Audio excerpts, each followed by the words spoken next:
Pwede ba natin yung nakakast?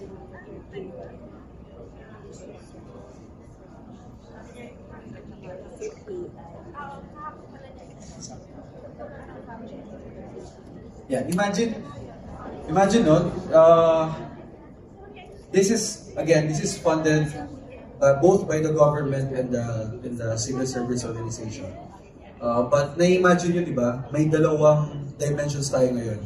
One inside Kyle, nasa virtual reality space, and of course our physical, our reality. So Kyle, can you dissect the okay, so one of the beauties ng ganitong klaseng technology ay nakita na hindi naman natin kaya i-dissect on an everyday basis, right? Yung heart. Imagine if you are a grade 8 student and then discuss kayo about biology and I am the teacher, Kyle is the assistant teacher.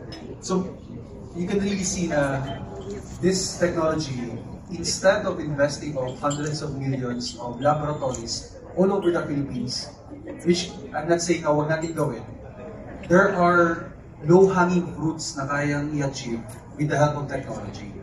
So yun yung pinupush na, or binibigay namin example na ma-break yung stigma na pag sinabing VR, that's something high level. It's actually not. It's just the same with other technologies that we are using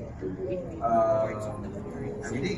So now this content, kami yung technologists, but we have partners na experts sa biology and experts sa educational frameworks. Again, disclaimer, we are not educators, but we are more on the implementation of the technology. So yan, nag-dissect yung heart, nakikita nyo with beats. I mean, ang dami, right? The interactions are limitless. So maybe we can invite one media or one volunteer para mag-try kasi volunteer from the media.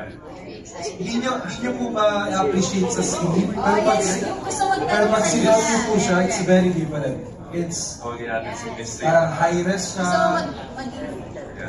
Cardiac surgeon. Yes. Very amazing. I'm actually in awe. So you can imagine, no?